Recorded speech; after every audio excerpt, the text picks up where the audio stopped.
इस वीडियो में हम लोग जानने वाले हैं क्लास 10th फिजिक्स का जो है जिसका चैप्टर का नाम है प्रकाश का परावर्तन एंड अपवर्तन। यानी प्रकाश का परावर्तन और अपवर्तन इस चैप्टर को जो है कंप्लीट कवर करने वाले हैं।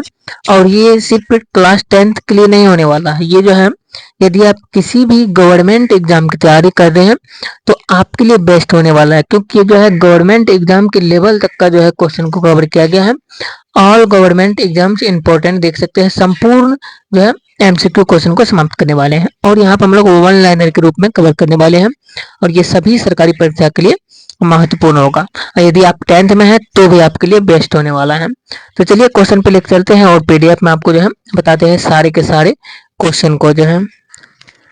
तो यहाँ से देख सकते हैं क्वेश्चन को इससे पिछला वीडियो में कवर किया गया है 60 तक के। इस वीडियो में जो है क्वेश्चन नंबर 61 से कवर करने वाले हैं। क्वेश्चन कहा जा रहा है यहाँ पे तारपीन का तेल का अपवर्तनांक कितना होता है। तो तारपीन का जो तेल होता है इसका अपवर्तनांक 1.47 होता है और केरोसिन का अपवर्तनांक जो होता है ये होता है 1.44 होता है। अगला क्वेश्चन है बर्फ का अपवर्तनांक कितना होता है। तो बर्फ का अपवर्तनांक जो होता है ये 1.31 होता है। कार्बन डाइऑक्साइड का अपवर्तनांक जो होता है ये 1.63 होता है। आगे क्वेश्चन है कांच की पट्टी के माध्यम से प्रकाश के अपवर्तन के बाद निर्गत किरण कैसी होगी। तो निर्गत किरण जो है वो निर्गत किरण आपतित किरण के समानांतर होगी। अगला क्वेश्चन है प्रकाश के किसी निश्चित रंग तथा निश्चित माध्यमों के युग्म के लिए आपतन कोण की ज्या यानी साइन तथा अपवर्तन कोण की ज्या किस अनुपात में स्थिर होता है। और इस किसी अनुपात में स्थिर होता है तो इस नियम को क्या कहते हैं। तो इस नियम को जो है एस्नेल का नियम जो कहा जाता है, एस्नेल का अपवर्तन का नियम कहा जाता है और ये एस्नेल का नियम जो है अपवर्तन का दूसरा नियम होता है।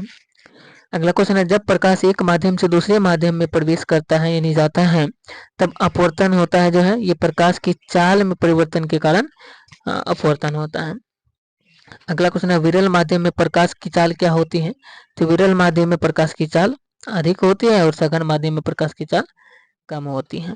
अगला क्वेश्चन है आवर्धक शीशा होता है। तो आवर्धक शीशा जो होता है ये उत्तल लेंस का होता है और गोलीय दर्पण के ध्रुव तथा वक्रता त्रिज्या से गुजरने वाली सीधी रेखा को जो है मुख्य अक्ष कहा जाता है। अगला क्वेश्चन है अवतल दर्पण में जब वस्तु को अनंत पर रखा जाता है तो छवि जो बनेगी यानी प्रतिबिंब जो बनेगी ये फोकस पर बनेगी और वास्तविक उल्टा और अत्यधिक संकुचित छवि बनेगी। अगला क्वेश्चन है यदि किसी वस्तु को अवतल दर्पण के वक्रता केंद्र पर रखा जाता है तो उसका जो प्रतिबिंब बनेगा वो प्रतिबिंब वास्तविक और समान आकार का बनेगा।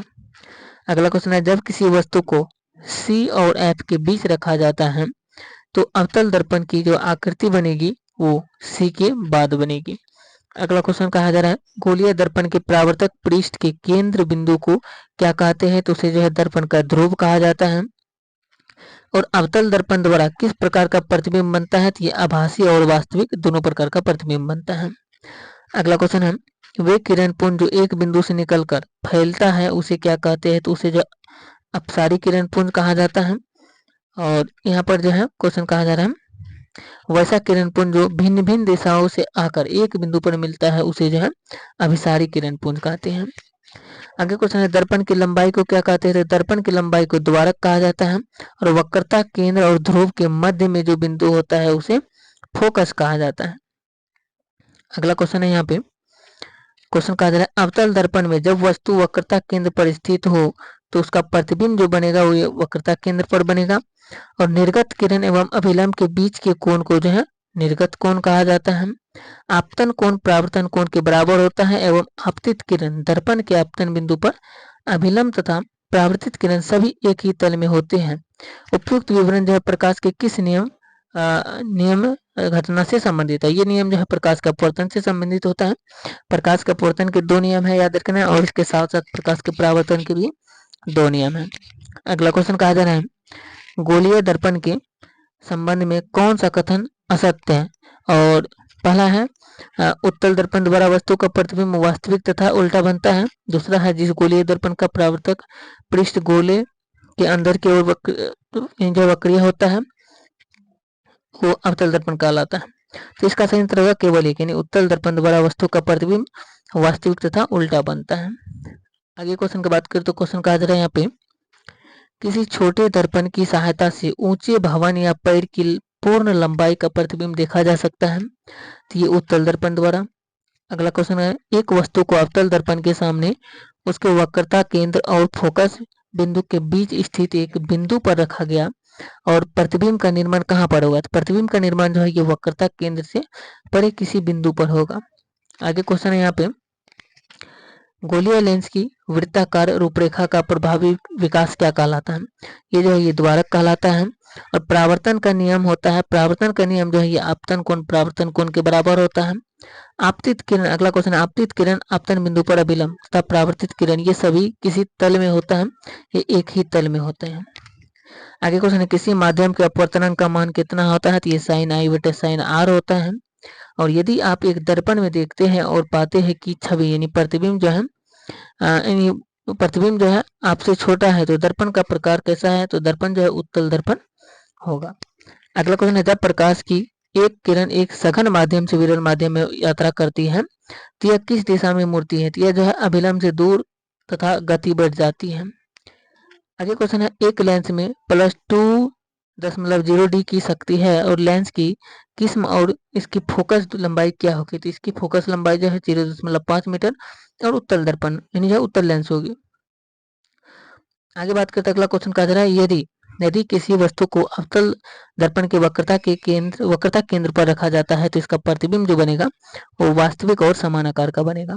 आगे क्वेश्चन है, एक वस्तु को एक अवतल दर्पण के सामने उसके फोकस बिंदु और वक्रता केंद्र के बीच स्थित एक वस्तु पर यानी जो है एक बिंदु पर रखा गया है, निर्मित होने वाली छवि क्या होगी? तो निर्मित होने वाली छवि जो है वास्तविक और उल्टी होगी। और एक वस्तु को अवतल दर्पण के सामने उसके वक्रता केंद्र और फोकस बिंदु के बीच स्थित एक बिंदु पर रखा गया है, छवि का निर्माण कहाँ पर होगा? छवि का निर्माण जो है वक्रता केंद्र से परे किसी बिंदु पर होगा। अगला क्वेश्चन है, आभासी और सीधी छवि के लिए दर्पण का आवर्धन कहाँ होना चाहिए? ये धनात्मक होना चाहिए। और किसी वस्तु को मुख्य फोकस पर रखने पर अभिसारी दर्पण द्वारा निर्मित प्रतिबिंब का आकार जो होता है ये अत्यधिक आवर्धित होता है। अगला क्वेश्चन है, जिस बिंदु पर सभी किरणें मिलती हैं उसे जो है फोकस कहा जाता है। और जब प्रकाश विरल माध्यम से सघन माध्यम में प्रवेश करता है तो इसकी गति जो है कम हो जाती है। आगे क्वेश्चन है, डैश यानी जो है डैश को एक अभिसरण दर्पण भी कहा जाता है, यानी अवतल दर्पण को अभिसरण दर्पण भी कहा जाता है और उत्तल दर्पण को जो है अपसारी दर्पण भी कहा जाता है। अगला क्वेश्चन है, जब एक वस्तु को उत्तल लेंस की 2f1 स्थिति पर रखा जाता है तो जो प्रतिबिंब का जो निर्माण होगा वो पूर्व यानी जो है पूर्ववत हो जाएगा।